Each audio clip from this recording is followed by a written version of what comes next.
Hello everyone, my self सी ए काजल डेरोलिया। उम्मीद करते हैं सब बहुत बहुत अच्छे होंगे। हमारा आज का जो सेशन है वो है related to B com and M com entrance exam. जैसा कि हमने पहले भी बताया है अपनी क्लासेस में कि हम कई सारी अलग अलग यूनिवर्सिटीज़ के पास्ट ईयर क्वेश्चन पेपर पर डिस्कशन कर रहे हैं related to M com entrance exam. But वहाँ हमने ये भी बताया था कि जो भी आपके बी कॉम के सब्जेक्ट्स हैं बेसिकली वही रेलेवेंट होते हैं आपके एम कॉम एंट्रेंस एग्ज़ाम के लिए। फिर आप किसी भी यूनिवर्सिटी के एंट्रेंस एग्ज़ाम की बात क्यों ना करो, हर एक यूनिवर्सिटी के जो M com entrance exam conduct होते हैं भले उनके रूल्स रेगुलेशंस अलग अलग हैं, नंबर ऑफ क्वेश्चंस किसी में 100 पूछता है, किसी में 120 एंड किसी में 70, बट जितने भी सब्जेक्ट्स आपके बी कॉम में थे वही सारे सब्जेक्ट्स रेलेवेंट होते हैं फॉर एंट्रेंस एग्ज़ाम। तो आज हम लोग MCQs ले रहे हैं ऑन बिजनेस ऑर्गेनाइजेशन एंड ऐसे ही अलग अलग क्लासेस हम अपलोड करेंगे जहां बी कॉम से रिलेटेड आपके सब्जेक्ट्स पे MCQs अपलोड करेंगे। अब बीकॉम में जो जो सब्जेक्ट्स हैं जैसे कंपनी लॉ है, बिजनेस ऑर्गेनाइजेशन है, बिजनेस मैनेजमेंट है, फाइनेंस अकाउंट्स है जिस पे ऑलरेडी हमने 2 क्लासेस अपलोड की हुई हैं, कंपनी अकाउंट्स है, हर एक सब्जेक्ट पे इंडिविजुअली हम कुछ इम्पॉर्टेंट MCQs अपलोड करेंगे। एंड इसके अलावा बहुत सारी यूनिवर्सिटीज़ के past year MCOM entrance exam के क्वेश्चन पेपर हम अपलोड कर रहे हैं जहां BHU एंड DU कि कुछ पास्ट ईयर क्वेश्चन पेपर्स हमने ऑलरेडी अपलोड किए हैं, पेपर पैटर्न अपलोड किया है, उन सब की लिंक आपको डिस्क्रिप्शन बॉक्स में मिल जाएगी। आप वहाँ से वो क्लासेस कवर कर सकते हो। एंड एक और इम्पोर्टेंट पॉइंट कि MCOM entrance exam that is MCOM entrance preparation 2021 के लिए हमने व्हाट्सएप पे भी एक ग्रुप बनाया है और टेलीग्राम चैनल भी अवेलेबल है, उसकी लिंक भी आपको डिस्क्रिप्शन बॉक्स में मिल जाएगी। अब बेसिकली वो ग्रुप ज्वाइन करने के 2 बेनिफिट हैं। पहला कि जो क्वेश्चन हमने डिटेल में डिस्कशन नहीं किया होगा क्लासेस में उनके स्टेप टू स्टेप सोल्यूशन आपको मिल जाएंगे हमारे ग्रुप या चैनल से। एंड सेकंड पॉइंट, हर एक यूनिवर्सिटी के लिए हम टेस्ट कंडक्ट करेंगे जो बेसिकली आपकी MCOM एंट्रेंस में आपको हेल्प करेगा। तो हर एक यूनिवर्सिटी के लिए हम लोग अलग अलग टेस्ट कंडक्ट करेंगे और उसकी इन्फॉर्मेशन भी आपको ग्रुप या चैनल से मिल जाएगी। सबकी लिंक आपको डिस्क्रिप्शन बॉक्स में मिल जाएगी। एंड हर एक यूनिवर्सिटी के लिए चाहे BHU हो चाहे DU हो, सबके लिए हमने अलग अलग प्लेलिस्ट बनाई हुई है। एंड 2021 के लिए हम जो individually subject wise MCQs upload कर रहे हैं उसकी भी हमने एक प्लेलिस्ट बनाई हुई है MCOM एंट्रेंस प्रिपरेशन 2021 के नाम से। उसकी लिंक भी आपको डिस्क्रिप्शन बॉक्स में हम प्रोवाइड कर देंगे। तो चलो हम लोग आज अपना सेशन स्टार्ट करते हैं MCQs ऑन बिजनेस ऑर्गेनाइजेशन पे। हमारा पहला क्वेश्चन है the board of directors of a joint stock company is elected bye. Basically किसकी बात कर रहा है? कंपनी की। और कंपनी के बोर्ड ऑफ डायरेक्टर्स कौन इलेक्ट करता है? No doubt share holders. क्योंकि देखो बेसिकली होता क्या है कि कंपनी में जितने भी शेयर होल्डर्स होते हैं और हर एक share holder day to day activities में पार्टिसिपेट नहीं कर सकता कंपनी के, तो वो क्या करते हैं कि अपने में से ही दैट इज सारे शेयर होल्डर अपने में से ही कुछ लोगों को बोर्ड ऑफ डायरेक्टर्स बना देते हैं जो बेसिकली कंपनी के सारे डिसीजंस लेते हैं। क्लियर? तो बेसिकली बोर्ड ऑफ डायरेक्टर्स को कौन इलेक्ट करेगा? Share holders. तो इसका करेक्ट आंसर होगा सी। यानी किस शेयर होल्डर्स की हम बात कर रहे हैं? इक्विटी शेयर होल्डर्स की, ना कि प्रेफरेंस शेयर होल्डर्स की। Clear? Next, at least 10 adult, no maximum limit in case of. अब देखो कम से कम कितनी रिक्वायरमेंट है? 10 लोगों की, और ज़्यादा से ज़्यादा दैट इज़ मैक्सिमम पे कोई लिमिट नहीं है।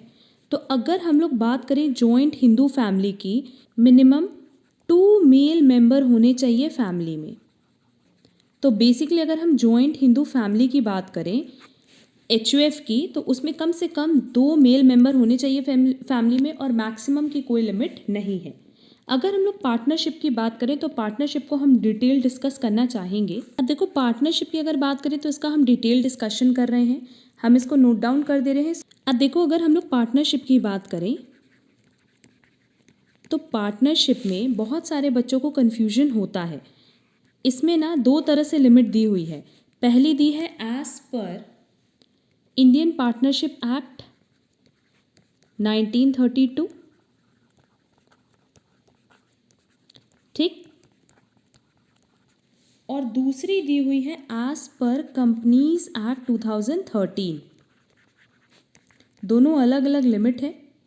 अगर हम लोग पार्टनरशिप की बात करें तो नो डाउट मिनिमम की लिमिट सबको पता है कि कम से कम 2 पार्टनर्स होने चाहिए किसी भी पार्टनरशिप फर्म में। पर मैक्सिमम की लिमिट कहाँ बताई गई है? 2 तरीके से बताई गई है मैक्सिमम की लिमिट। एक as per Indian partnership act 1932 ये लिमिट है 20 पार्टनर्स की। क्लियर?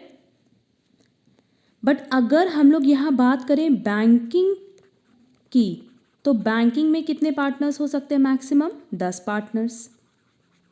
ठीक, तो ओवरऑल हो गया कि as per Indian partnership act 1932 banking में 10 पार्टनर्स होंगे मैक्सिमम और अदर्स में कितने होंगे? 20 पार्टनर्स।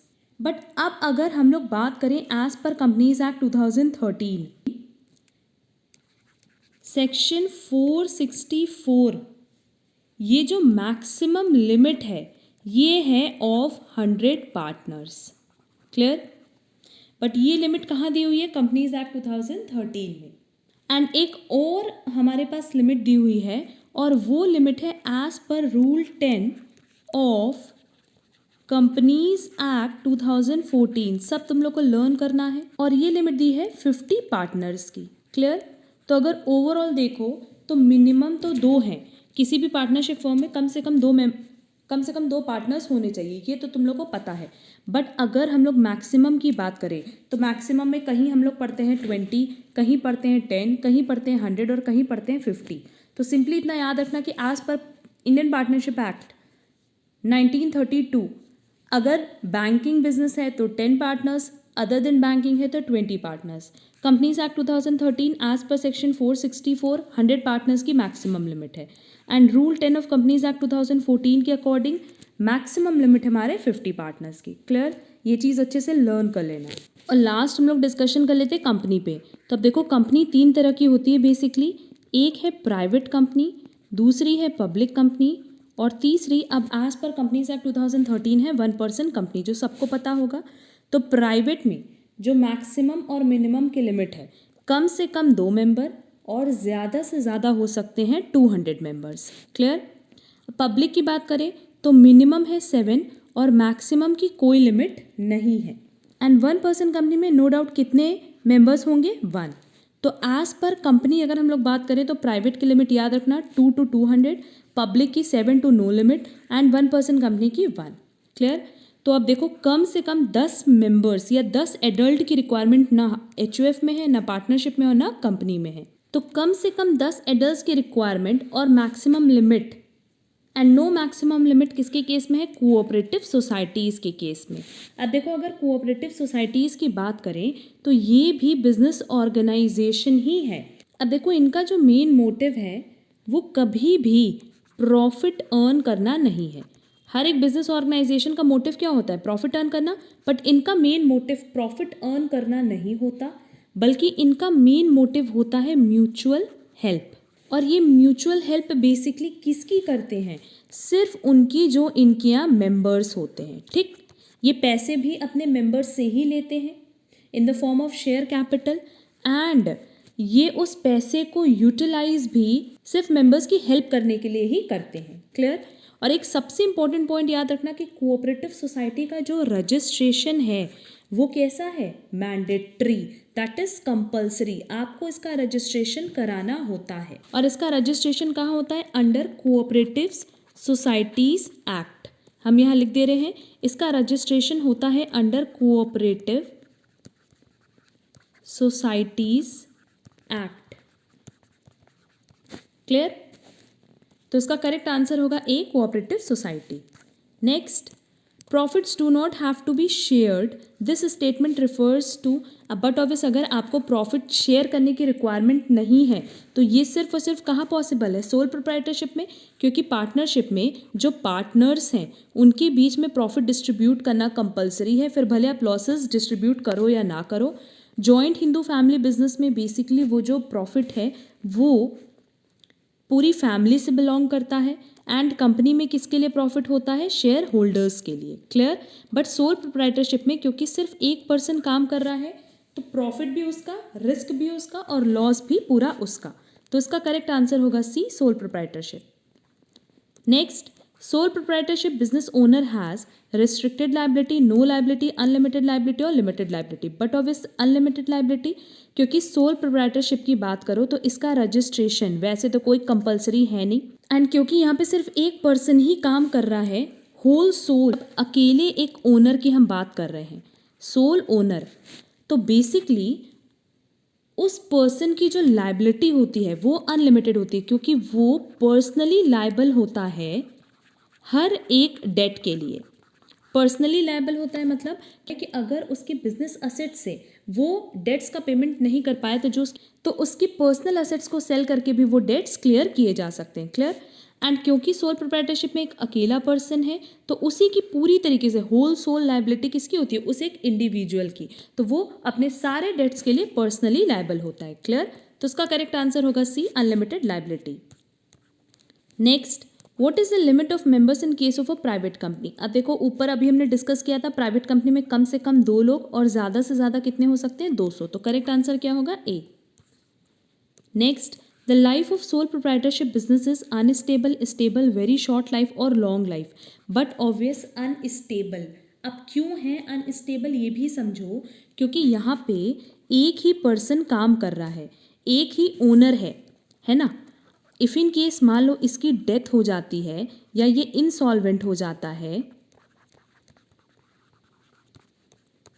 या ये इनसेन पागल हो जाता है, तो उस केस में क्या होगा? इसका जो बिजनेस है वो बंद हो जाएगा, क्योंकि अकेला ही ओनर है, एक ही पर्सन ओनर है, तो इसी पे सब कुछ डिपेंड करता है।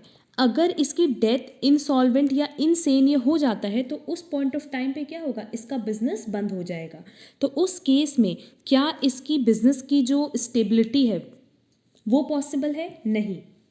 और इसका सिर्फ इतना याद रखना कि इसका रीज़न सिर्फ इतना ही है कि जो सर्वाइवल एंड कंटिन्यूटी है सोल प्रोप्राइटरशिप बिजनेस की, वो पूरी तरीके से डिपेंड करती है किस पे?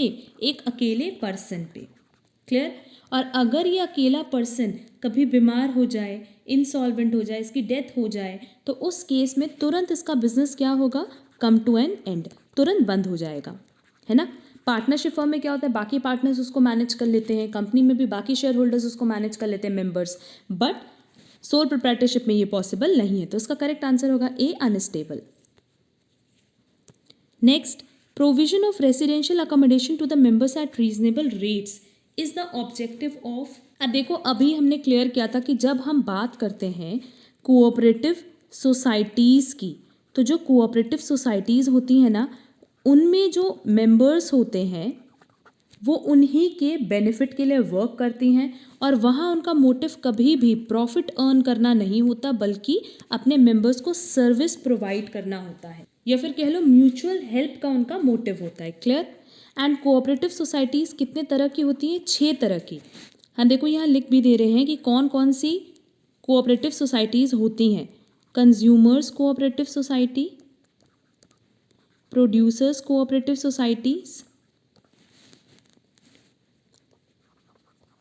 Cooperative marketing society, cooperative credit society, cooperative farming society, and last है कोऑपरेटिव हाउसिंग सोसाइटी। अलग अलग कोऑपरेटिव सोसाइटीज़ की टाइप्स हैं जो कि अलग अलग वर्क के लिए बनाई जाती हैं, बट हर किसी का एक ही मोटिव होता है, और वो मोटिव क्या है? म्यूचुअल हेल्प, या फिर कह लो अपने मेंबर्स को हेल्प करना, जहाँ उनका मोटिव कभी भी प्रॉफिट अर्न करना नहीं होता है। क्लियर? तो देखो, क्वेश्चन में हमसे पूछा है provisioning of residential accommodation to the members at reasonable rates is the objective of.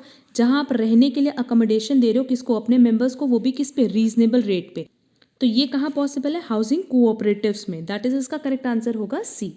अच्छा, अगर कोऑपरेटिव सोसाइटीज़ पे आपको एक डिटेल नोट्स की रिक्वायरमेंट होगी तो आप कमेंट बॉक्स में कमेंट करना, उसका नोट हम ग्रुप पे अपलोड कर देंगे, वहाँ से वो आप रीड कर सकते हो। Next, the capital of a company is divided into number of parts, one of which are called. हमें पता है कि अगर हम कंपनी की बात करें तो कंपनी के कैपिटल को हम डिस्ट्रीब्यूट करते हैं किसमें? शेयर कैपिटल में। तो उसका करेक्ट आंसर होगा A, share. Next, the maximum number of partners allowed in the banking business are. अभी हमने ऊपर बताया था कि अगर बैंकिंग बिजनेस है तो 10 पार्टनर्स, और अदर देन बैंकिंग है तो 20 पार्टनर्स। तो उसका करेक्ट आंसर होगा D, 10। Next, the karta in joint Hindu family business are.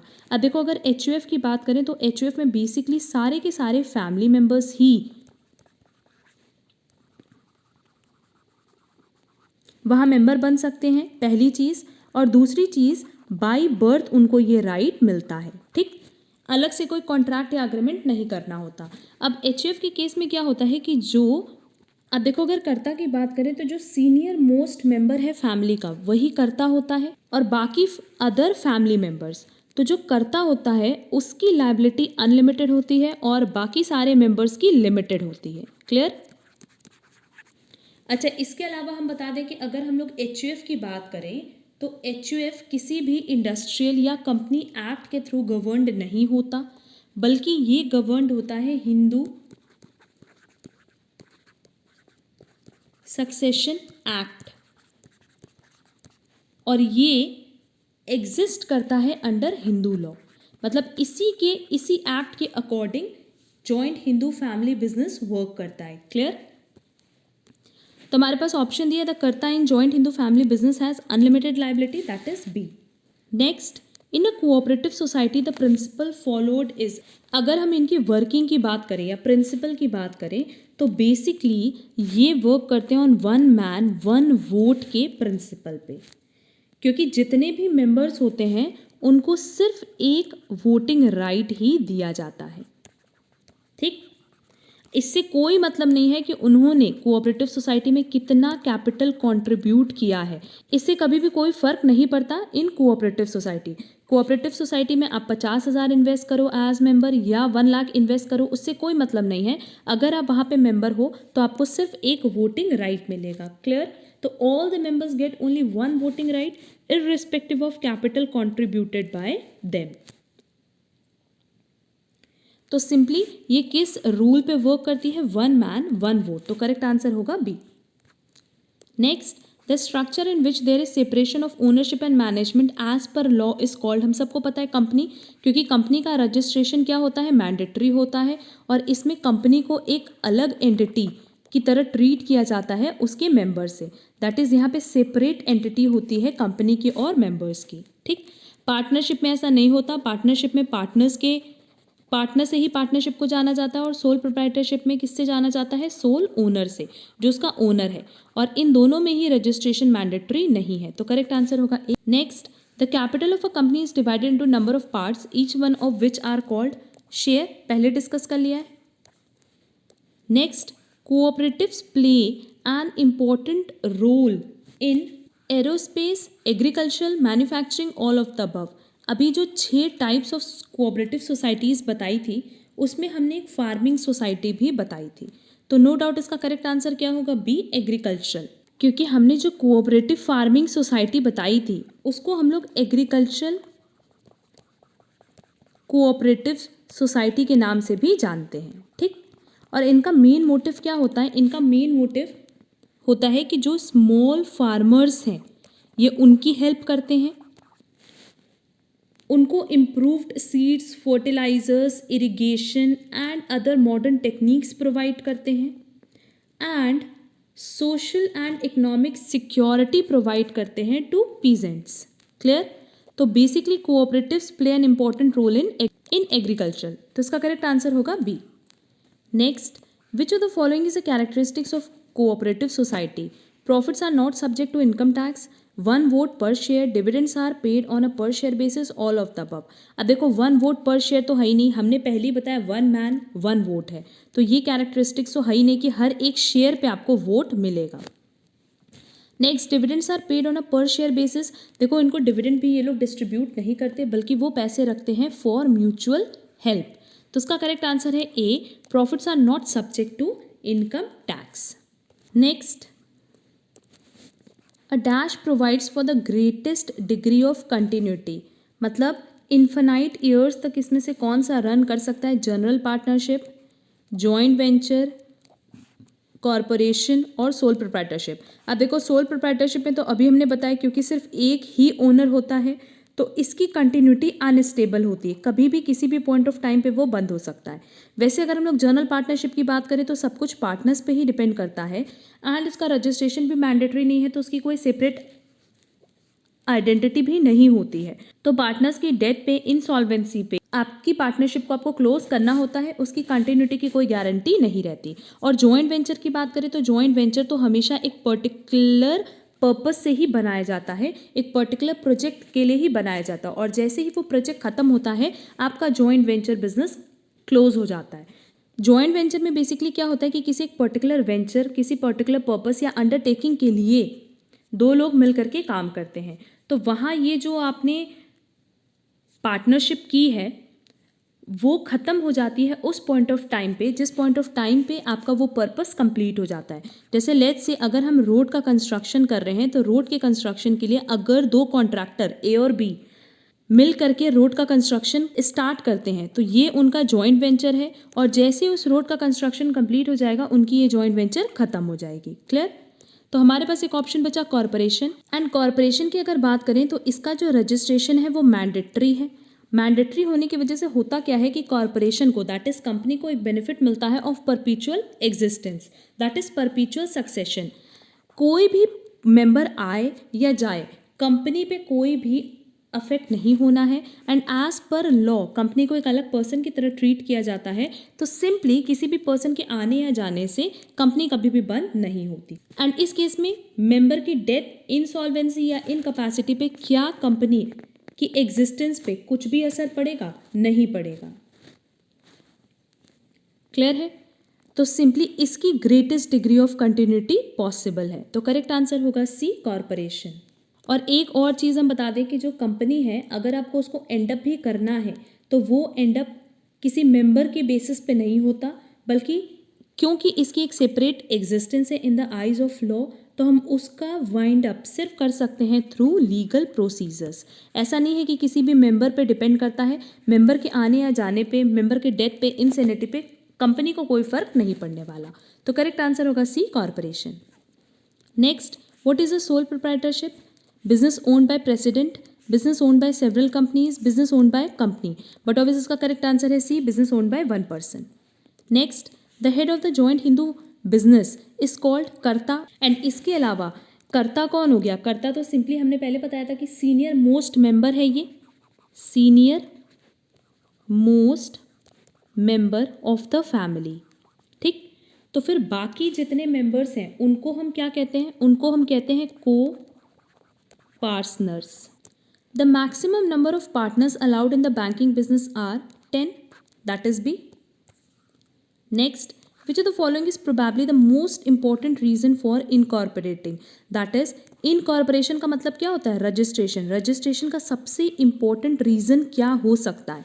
Limited liability of share holders, more money for investment, increased inflexibility और शेयर्ड मैनेजमेंट। बट ऑब्वियसली इसका करेक्ट आंसर है A, limited liability of share holders. क्योंकि जब आप registration कराते हो तो हमने ऊपर भी डिस्कस किया कि कंपनी को और मेंबर्स को अलग अलग पर्सन की तरह ट्रीट किया जाता है, दोनों को अलग अलग एंटिटी की तरह ट्रीट किया जाता है। तो कंपनी की लायबिलिटी क्या होती है? अनलिमिटेड होती है, और members that is share holder की क्या होती है? लिमिटेड। ठीक, तो रजिस्ट्रेशन का सबसे इंपॉर्टेंट रीजन ही यही होता है कि आपकी लिमिटेड लायबिलिटी होगी। तो करेक्ट आंसर होगा A. Next, which of the following is owned by a single person? Sole proprietorship. Next, the structure in which there is separation of ownership and management is called company. ये भी ऊपर discuss किया था। Next, a dash partner is an owner who has unlimited liability and is active in managing the firm. Senior partner, general partner, silent partner और limited partner. इसका correct answer होगा general partner, that is इसको हम लोग active partner भी बोलते हैं। वैसे तो हम टाइप्स ऑफ पार्टनर पे पूरा अभी एक्सप्लेनेशन देंगे, बट क्वेश्चन में हमसे पूछा था कि अनलिमिटेड लायबिलिटी भी हो और फर्म को मैनेज करने में, that is day to day activities में पार्टिसिपेट भी करे। तो ऐसे दो पार्टनर होते हैं, एक होता है एक्टिव पार्टनर और एक होता है सीक्रेट पार्टनर। अगर दोनों की ही बात करें तो लायबिलिटी अनलिमिटेड होती है, फर्म को ये लोग एक्टिवली मैनेज करते हैं, दैट इज पार्टिसिपेट करते हैं in day to day activities, दोनों ही कैपिटल में भी कंट्रीब्यूट करते हैं एंड दोनों को ही प्रॉफिट और लॉस में भी शेयर मिलता है। बट जो एक्टिव पार्टनर होता है उनके बारे में पब्लिक को पता होता है और सीक्रेट पार्टनर के बारे में नहीं। बस दोनों में डिफरेंस यही होता है कि एक्टिव पार्टनर के बारे में पब्लिक को पता होता है एंड सीक्रेट पार्टनर जो भी करता है वो सीक्रेटली करता है। क्लियर? तो इसलिए हमने ऑप्शन दिया बी का, दैट इज जर्नल पार्टनर, और जर्नल पार्टनर मतलब एक्टिव पार्टनर।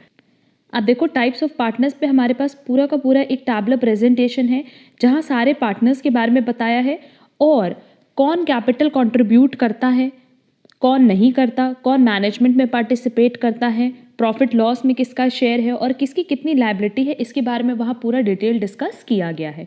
तो चलो फिर हम लोग स्टार्ट करते हैं अपना टाइप्स ऑफ पार्टनर्स पे डिस्कशन। देखो यहाँ टाइप्स ऑफ पार्टनर्स हमने बताया है कि बेसिकली हमारे पास 4 तरह के पार्टनर होते हैं। एक एक्टिव पार्टनर, एक स्लीपिंग और डोरमेंट पार्टनर, एक सीक्रेट पार्टनर और एक nominal partner.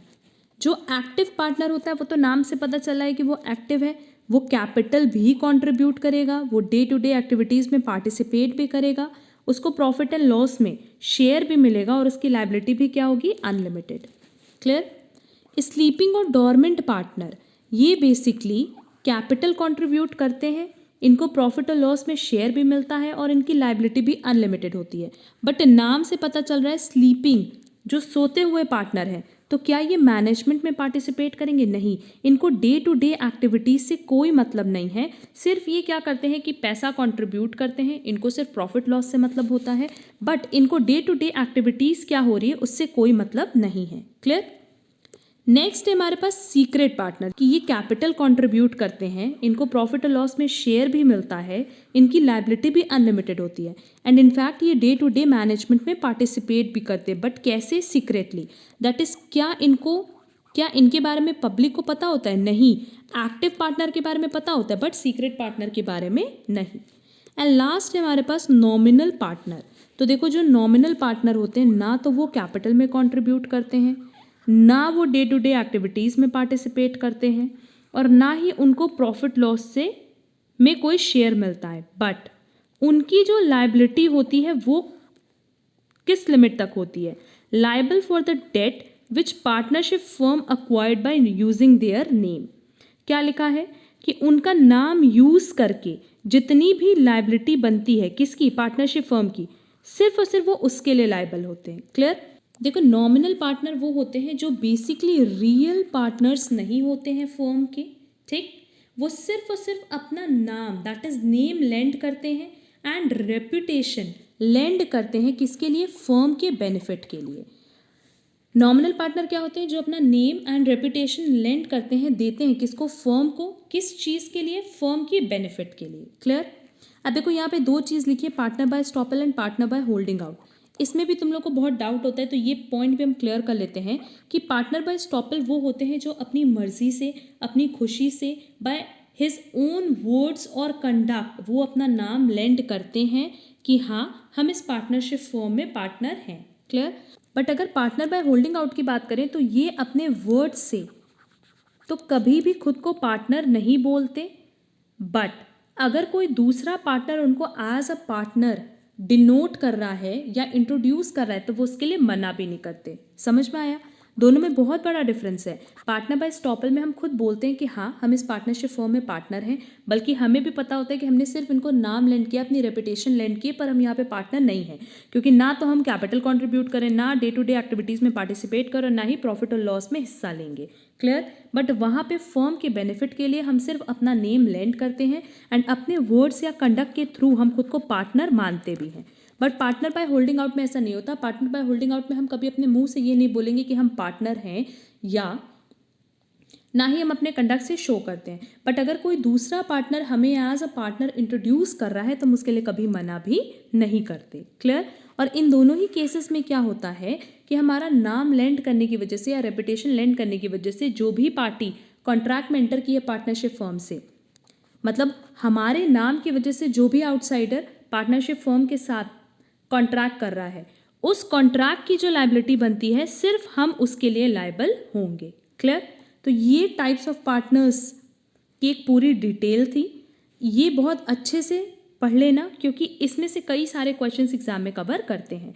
Next, a dash is a business with 2 और मोर ओनर्स। कम से कम कितने की बात किया? 2 और मोर ओनर्स। अब देखो यहाँ पे कॉरपोरेशन की बात किया, दैट इज कंपनी, तो हमने पहले ही बताया कि यहाँ पे स्पेसिफाई नहीं किया है। कंपनी में तो प्राइवेट कंपनी भी हो सकती है, पब्लिक कंपनी भी हो सकती है, और 1% कंपनी भी हो सकती है। तो प्राइवेट में मान लो 2 थे, बट पब्लिक में कितने थे? कम से कम 7। तो इसका मतलब फर्स्ट ऑप्शन तो नहीं है, कॉन्ग्लोमरेट भी नहीं है, पब्लिक कॉरपोरेशन भी नहीं है। तो उसका करेक्ट आंसर क्या है? पार्टनरशिप। क्योंकि पार्टनरशिप में बेसिकली रिक्वायरमेंट क्या होती है? 2 और मोर पार्टनर्स, और बाकी मैक्सिमम लिमिट कितनी है वो हमने पहले डिस्कस कर ली है। तो करेक्ट आंसर होगा C, partnership. Next, sole proprietorship business can be started by, but obvious सिर्फ एक पर्सन से भी सोल प्रोप्राइटरशिप स्टार्ट किया जा सकता है, क्योंकि सोल प्रोप्राइटर मतलब ही क्या होता है? सोल ओनर, एक अकेला ओनर। तो करेक्ट आंसर होगा B, any one person. Next, which of the following is an advantage of a sole proprietorship? देखो, सोल प्रोप्राइटरशिप का एडवांटेज पूछा है, तो वैसे अगर हम लोग एडवांटेज पे डिस्कशन करें तो कई सारे इसके एडवांटेज हैं, जिसमें पहला है क्विक डिसीजन, क्योंकि इनको किसी और से परमिशन नहीं लेनी होती है, तो ये तुरंत के तुरंत डिसीजन फाइनल करते हैं। सेकेंड, सीक्रेसी या फिर कह लो कॉन्फिडेंशियलिटी रहती है, कोई भी इंफॉर्मेशन इनके अलावा और किसी को नहीं पता होता related to business. Next, direct incentive मिलता है, क्योंकि अगर लॉस ये बियर कर रहे हैं तो प्रॉफिट भी तो पूरा इन्हीं का है। एंड इसको बनाना और डिसॉल्व करना दोनों ही बहुत इजी है, easy to form and dissolve. Clear? अब देख लेते हैं ऑप्शन क्या क्या दिया है। Ease of starting a business, क्योंकि इस पे कोई भी स्पेसिफिक लॉ एप्लीकेबल नहीं है, एंड कोई भी लीगल फॉर्मेलिटीज नहीं है इसको सेटअप करने में, तो इसको बनाना आसान है, बंद करना भी आसान है। तो ease of starting a business तो होगा। बीइंग योर ओन बॉस, ये भी करेक्ट है, क्योंकि खुद के बॉस हम खुद ही हैं। प्राइड ऑफ ओनरशिप, मतलब एक तरह से कह लो कि इस चीज़ का घमंड होगा, इस चीज़ के लिए हम प्राउड फील करेंगे कि हम अकेले ओनर हैं। तो करेक्ट आंसर क्या होगा? All of the above, that is D. Next, the form of business organisation that has a largest sales volume is but obvious corporation, क्योंकि अगर हम लोग कंपनी की बात करें तो कंपनी एक रजिस्टर्ड ऑर्गेनाइजेशन होती है, एंड कंपनी में बहुत सारे शेयर होल्डर्स होते हैं, तो वहाँ सेल्स वॉल्यूम सबसे ज़्यादा होगी। Clear? Next, in case of dash registration is compulsory, हमने पहले बताया कि कंपनी के केस में रजिस्ट्रेशन कंपलसरी है, बट सोल प्रोप्राइटरशिप और पार्टनरशिप में नहीं। Next, a sole proprietor has a limit in which of the following ability, अगर सोल प्रोप्राइटर की बात करें तो वो कौन होता है? ओनर होता है अपने बिजनेस का। तो करेक्ट आंसर होगा B, owner. Next, Hindu succession act was passed in 1956, तो उसका करेक्ट आंसर होगा D, 1956। Next, a partner whose association with the firm is unknown to the general public. अब देखो, हमने इस पे पहले डिस्कस कर लिया था, जब हमने टाइप्स ऑफ पार्टनर्स पूरा डिस्कस किया था, तब हमने बताया था कि जो सीक्रेट पार्टनर होते हैं उनके बारे में पब्लिक को नहीं पता होता, उनकी लाइबिलिटी अनलिमिटेड होती है, वो डे टू डे एक्टिविटीज़ में भी पार्टिसिपेट करते हैं, वो प्रॉफिट और लॉस भी शेयर करते हैं, बट स्टिल उनके बारे में पब्लिक को नहीं पता होता। तो इसका करेक्ट आंसर क्या होगा? D, secret partner. नेक्स्ट, ये क्वेश्चन रिपीट किया है, question number 31 and question number 32 same है, तो इसका करेक्ट आंसर होगा D, secret partner. Next, sole proprietorship is more suitable for, अब देखो क्योंकि सोल ओनर एक अकेला ओनर होता है, तो ऐसा बिजनेस सूटेबल होता है वेरी स्मॉल स्केल के लिए। क्लियर? अगर हम बात करें small scale and medium scale के लिए, तो उसके लिए पार्टनरशिप एक अच्छा ऑर्गेनाइजेशन माना जाता है, और अगर लार्ज स्केल पे आपको वर्क करना है तो उसके लिए कंपनी। क्लियर? तो अब देखो, हमारे पास ऑप्शन दिया है medium scale concern, large scale concern, small scale concern और नन ऑफ द अबव। तो नो डाउट वेरी स्मॉल या स्मॉल हम इसको कंसिडर कर सकते हैं, तो करेक्ट आंसर होगा सी। एंड सिंपली वेरी स्मॉल या स्मॉल स्केल कंसर्न क्यों होता है? क्योंकि यहाँ जो भी फंड्स हैं वो अरेंज किया जाता है एक अकेले पर्सन के थ्रू, पूरा का पूरा मैनेजमेंट और पूरा का पूरा कंट्रोल भी सिर्फ उसी एक पर्सन पे लाई करता है। अब अगर सोल ट्रेडर है तो वो लिमिटेड फंड्स ही अरेंज कर पाएगा और उसकी मैनेजरियल एबिलिटी भी बहुत लिमिटेड होगी, इसीलिए उसका स्केल ऑफ ऑपरेशन भी क्या होता है, स्मॉल, क्योंकि भाई बहुत ज़्यादा फंड्स नहीं होंगे, बहुत ज़्यादा मैनेजरियल एबिलिटी नहीं होगी, सब कुछ आपको खुद ही अकेले करना है, तो उस केस में आप बहुत ज़्यादा फंड्स अरेंज नहीं कर पाओगे। तो इसका करेक्ट आंसर होगा C, small scale concerns. Next, the head of the joint Hindu family business is called karta, पहले डिस्कस कर लिया है। Next, profits do not have to be shared, ये स्टेटमेंट कहाँ एप्लीकेबल है, सोल प्रोप्राइटरशिप में। Next, the board of directors of a joint stock company is elected by no doubt share holders, correct answer होगा C. Next, the life of a sole proprietorship business is said to be unstable. The कर्ता in joint Hindu family business has unlimited liability.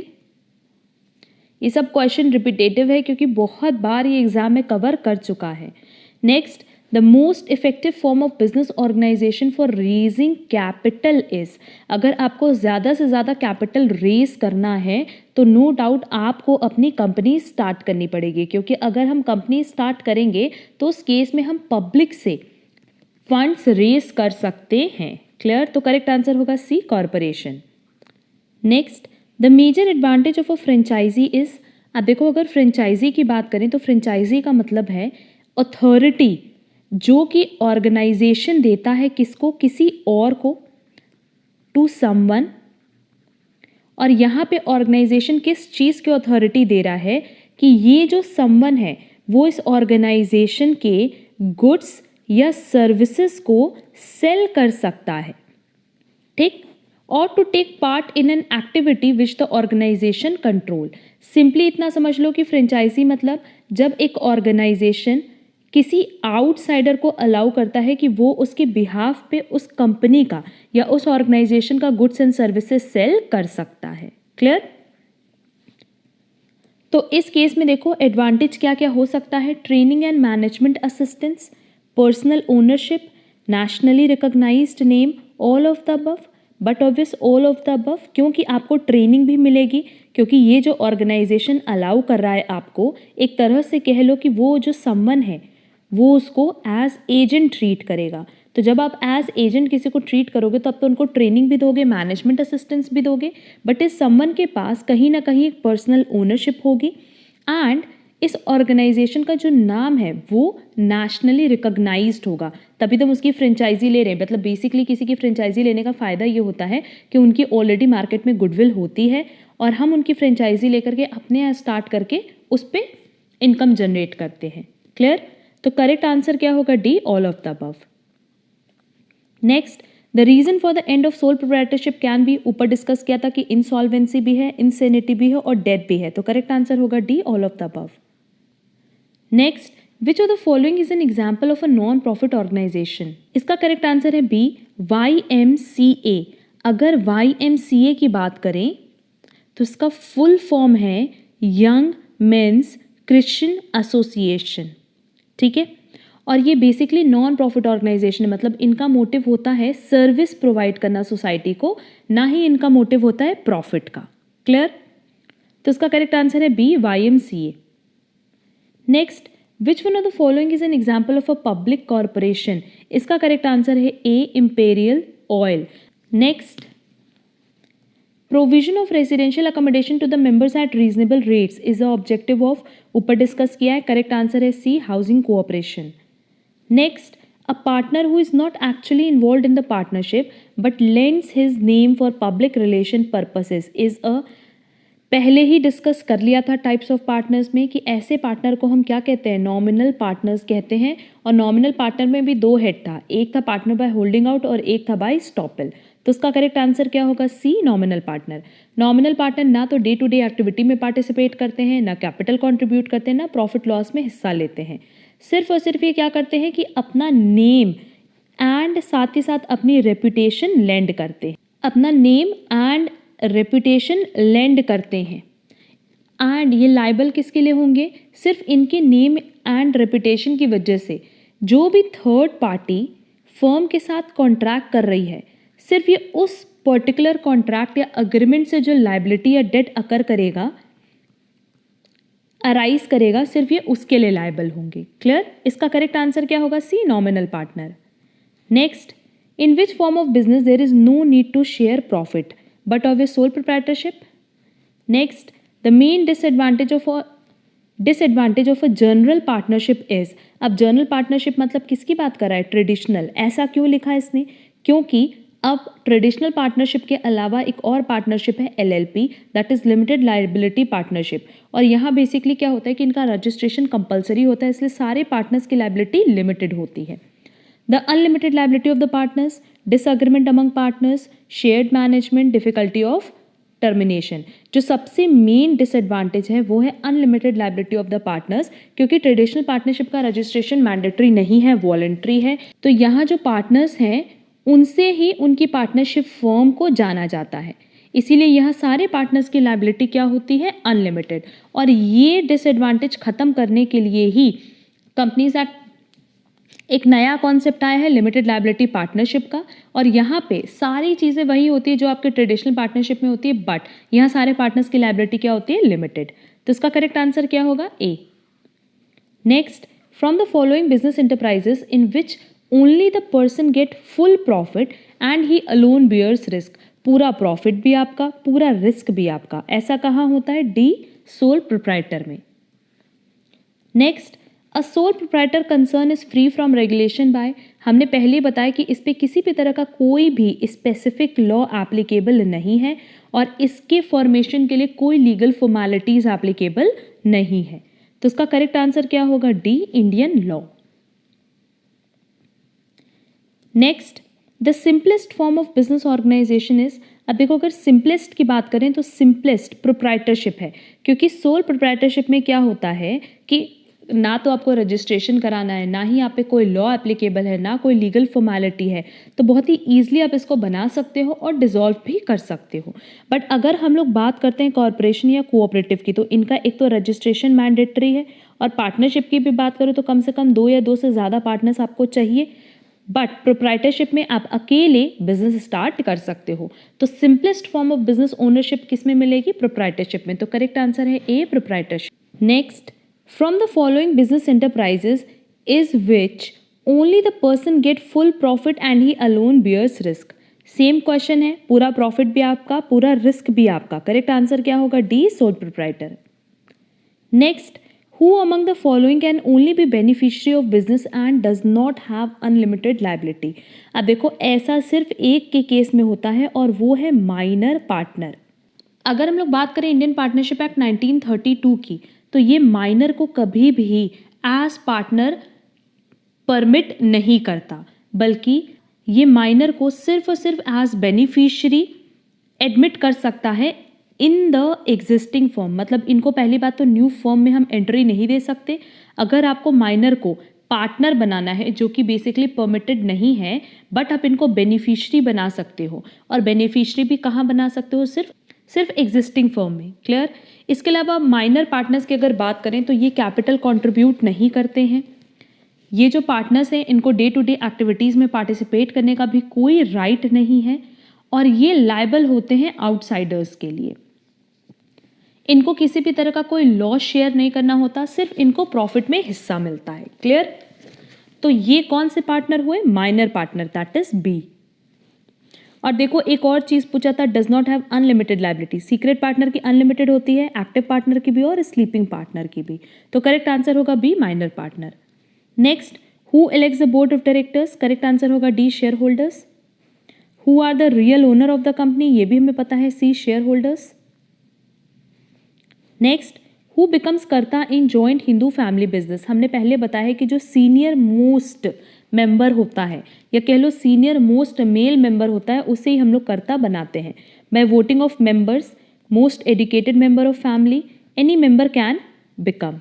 इसका correct answer होगा B, senior most male member. Next, which document is also called as charter of the company? Charter कौन है?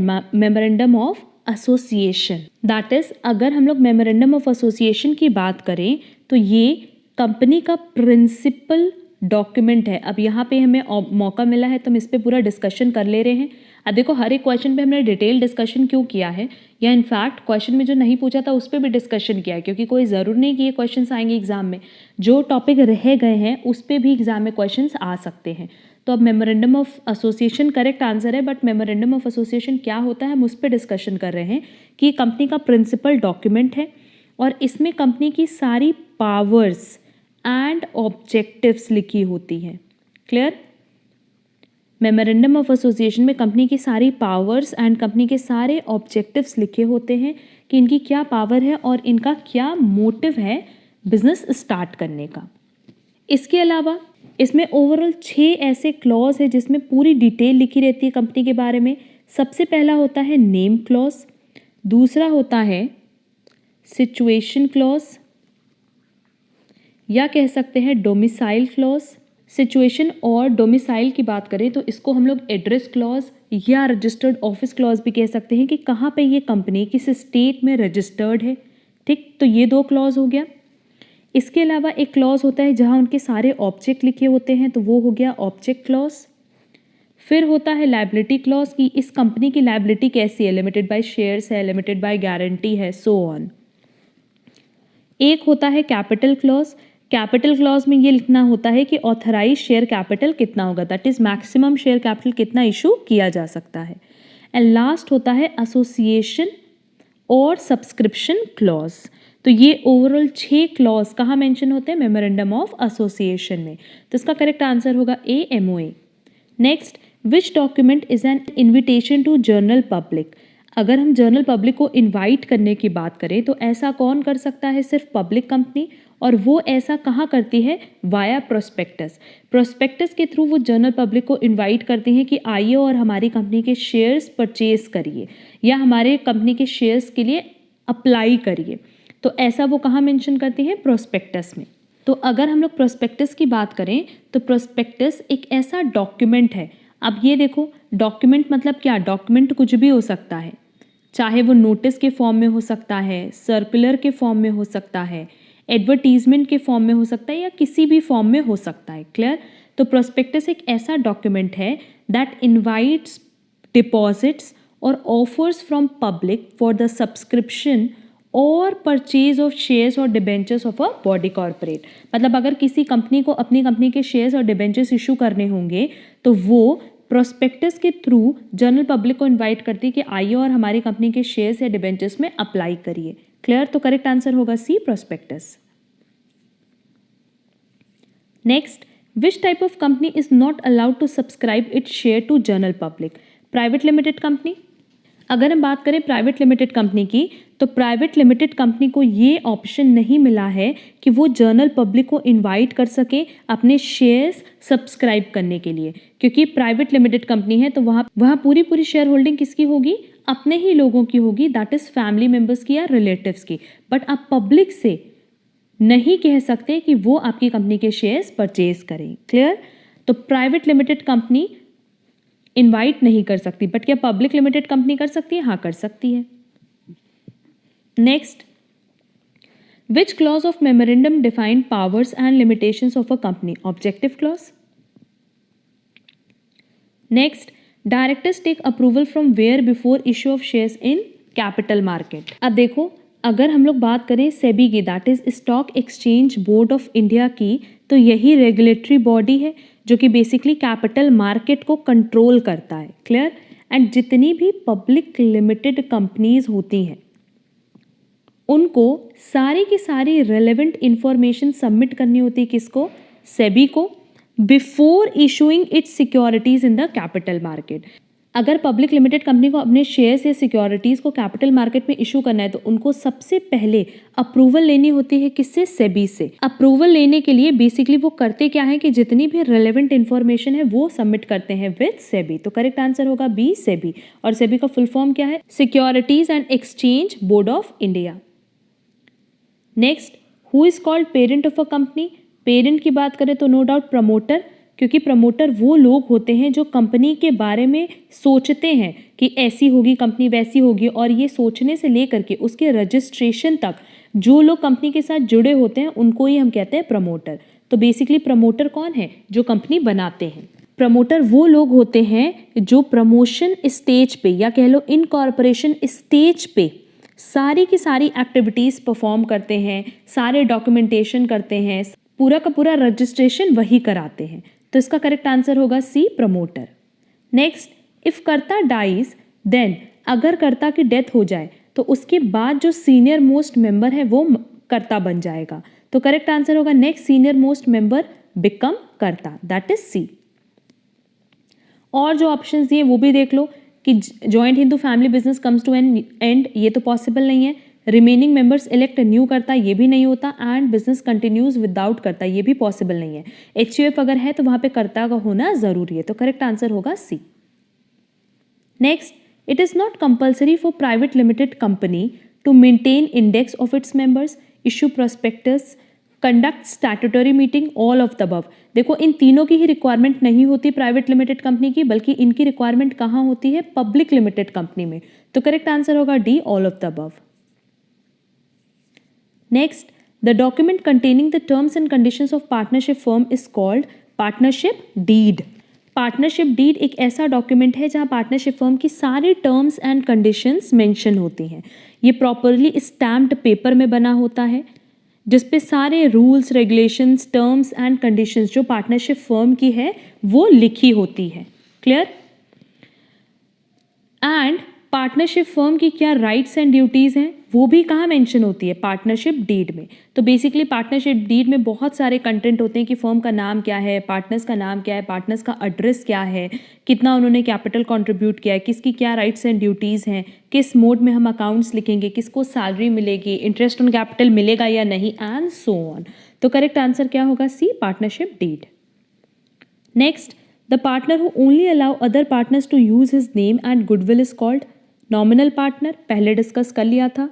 The partnership firm formed to complete a single venture is, अब देखो एक particular venture, जैसे मान लो A और B ये दो कॉन्ट्रैक्टर हैं और इन्होंने एक particular venture that is construction of bridge के लिए एक वेंचर बनाया है। तो ऐसी पार्टनरशिप को हम क्या कहते हैं? Particular partnership. कि जैसे ही ये पर्टिकुलर अंडरटेकिंग या पर्टिकुलर वेंचर खत्म होगी वैसे ही ये एंड हो जाएगी इनकी पार्टनरशिप। क्लियर? अब देखो अगर पार्टनरशिप फर्म की बात करें तो पार्टनरशिप एट विल भी होता है। पार्टनरशिप एट विल मतलब फॉर इन्फिनाइट पीरियड, यहाँ पे कोई भी पीरियड डिस्क्राइब नहीं होता है। ये पार्टनरशिप इन्फिनाइट ईयर्स के लिए होती है। एंड फिक्स पीरियड पार्टनरशिप में हम मेंशन कर देते हैं जैसे 3 to 5 ईयर्स की 3 साल तक ही चलेगी और उसके बाद ये बंद हो जाएगी।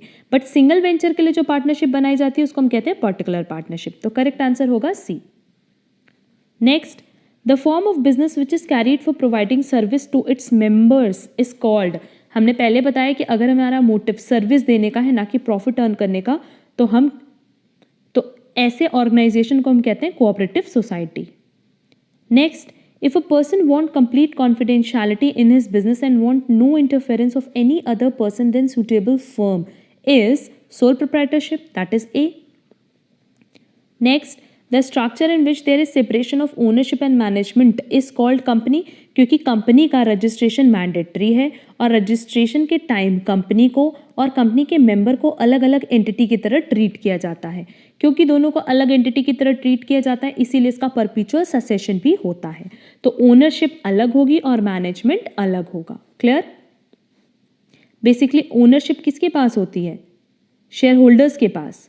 और मैनेजमेंट कौन करता है? Board of director. Clear? Next, the karta in joint Hindu family business has unlimited liability. In a cooperative society the principal followed is one man one vote. The board of directors of a joint stock company is elected by shareholders. The maximum number of partners allowed in the banking business are 10.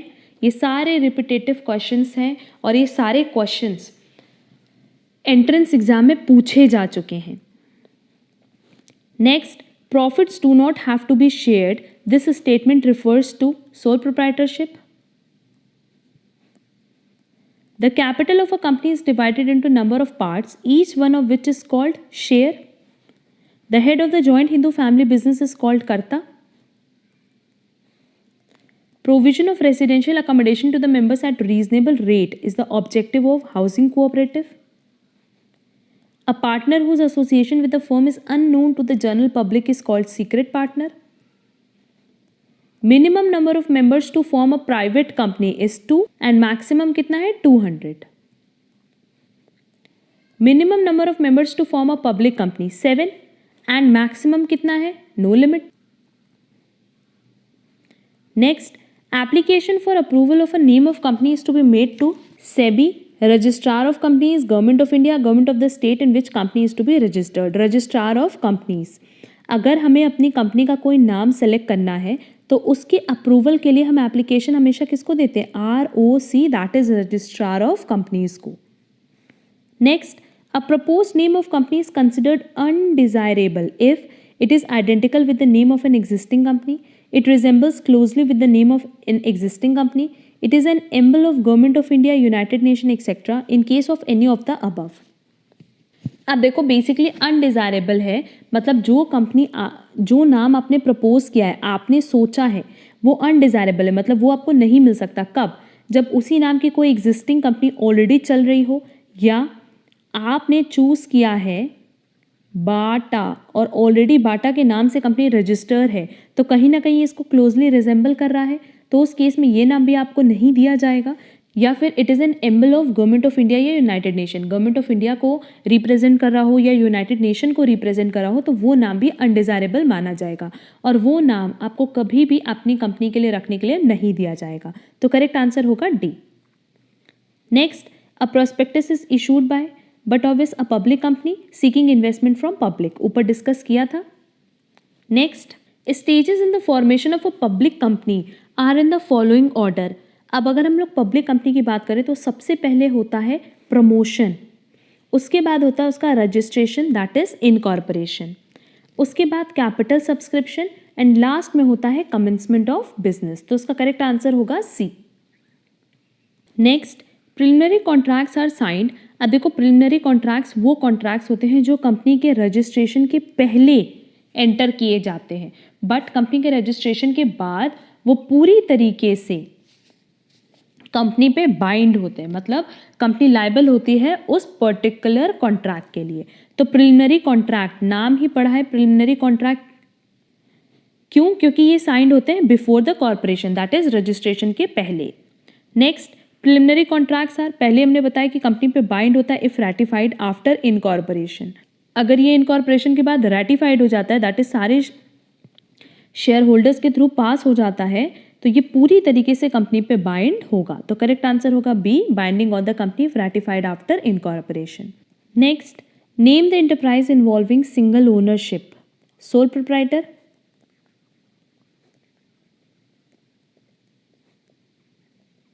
Next, name the head of joint Hindu family business, karta. Is liability of sole proprietor limited और not? Not, क्योंकि उनकी liability कैसी होती है unlimited. Next, name the person who keeps his identity secret from outsiders. वो कौन होते हैं? सीक्रेट पार्टनर, जिनके बारे में पब्लिक को नहीं पता होता. Name the partnership firm which is form to carry on a special task और प्रोजेक्ट. हमने अभी बताया कि अगर एक स्पेशल वेंचर या एक स्पेसिफिक वेंचर के लिए बनाया जाए तो ऐसी पार्टनरशिप फर्म को हम क्या कहते हैं?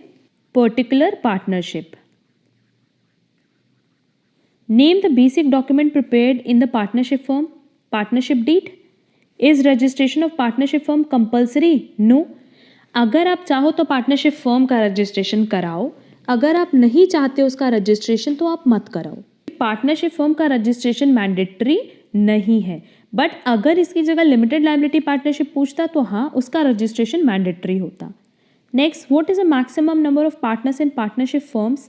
इस पर हमने डिटेल डिस्कशन किया है कि अगर हम लोग normally as Indian partnership act की बात करें तो बैंकिंग में 10, अदर देन बैंकिंग 20, बट जैसा हमने कंपनीज एक्ट 2013 और रूल के बेसिस पे बताया था वो भी याद रखना. Next, name the stages of formation of a company. ये भी देखो अभी ऊपर डिस्कस किया था कि सबसे पहला स्टेज होता है प्रमोशन का, देन रजिस्ट्रेशन का, देन कैपिटल सब्सक्रिप्शन का एंड एट लास्ट होता है कमेंसमेंट ऑफ बिजनेस का. Next, name the document which invites the general public to subscribe to the shares and debentures of the company. Prospectus. अब तो सब learn हो गया होगा। Next, is it compulsory for a private company to issue prospectus? नहीं, क्योंकि private company के पास ये राइट नहीं है कि वो पब्लिक से फंड्स रेस करे। तो वो पब्लिक को इनवाइट नहीं कर सकती कि वो उनके कंपनी के शेयर्स या डिबेंचर्स के लिए अप्लाई करे। तो क्या वो प्रोस्पेक्टस इशू करेगी? नहीं। और प्रोस्पेक्टस इशू करने का मोटिव ही यही होता है कि हमारी कंपनी के जो शेयर्स और डिबेंचर्स हैं हम वो आपको ऑफर कर रहे हैं, आप उसके लिए अप्लाई करिए। Clear? Next, which form of business organisation is considered to be the simplest form of business organisation? Sole proprietor. Which form of business gives all the rights even to the minor member? यहाँ पे partner नहीं बोला है, minor member बोला है। Hindu undivided family में minor member को भी सारे के सारे राइट्स मिलते हैं। दैट इज वो डे टू डे एक्टिविटीज में पार्टिसिपेट भी कर सकते हैं एंड उनको प्रॉफिट और लॉस में हिस्सा भी मिलेगा। Next, which feature of partnership binds all the partners to the agreement signed by one partner? Mutual agency relationship. Mutual agency relationship एक ऐसा रिलेशनशिप है जहां हर पार्टनर ओनर की तरह भी होता है, एजेंट की तरह भी होता है ना। हर एक पार्टनर के लिए बाकी सारे पार्टनर्स लायबल होंगे और बाकी सारे पार्टनर्स के लिए हर एक इंडिविजुअल पार्टनर भी लायबल होगा। तो ये होता है due to mutual agency relationship. Next, are partners by estoppel held liable for the debts of the firm? तो ये भी हमने डिस्कस किया था कि जो पार्टनर बाय स्टॉपल है बेसिकली वो नॉमिनल पार्टनर हैं, तो वो फर्म के सारे डेट्स के लिए तो लायबल नहीं होते हैं, बट वो डेट्स जो फर्म ने उनके नाम पे रेस्ड किए हैं, firm has raised bye using their names, उनके नाम को यूज करके जो भी डेट्स रेज हुए हैं वो सिर्फ इंडिविजुअली उसके लिए लायबल होते हैं। Next, which certificate is called the birth certificate of a company? Certificate of incorporation, क्योंकि सर्टिफिकेट ऑफ इनकॉर्पोरेशन में ये लिखा रहता है कि कंपनी किस दिन रजिस्टर्ड हुई है, तो नो डाउट वही तो उसका बर्थ डेट होगा। Next, how many signatories to memorandum of association are required in case of private and public companies? अब देखो, अगर प्राइवेट की बात करें तो कम से कम 2 सिग्नेटरीज होने चाहिए और पब्लिक में कम से कम 7। जो इसमें मिनिमम नंबर ऑफ मेंबर्स की लिमिट है वही सिग्नेटरीज की भी है। Next, who are usually the first directors of the company? Memorandum of association में जो सिग्नेटरीज बनते हैं ना, उनमें से ही कोई फर्स्ट डायरेक्टर बन जाता है। तो मेमोरेंडम ऑफ एसोसिएशन में जो भी सिग्नेटरीज होंगे, प्राइवेट में कम से कम 2 और पब्लिक में कम से कम 7, तो उन्हीं में से कोई एक फर्स्ट डायरेक्टर बनेगा। Next, when does a company come into existence? जो डेट ऑफ इनकॉर्पोरेशन होगी, from the date of incorporation,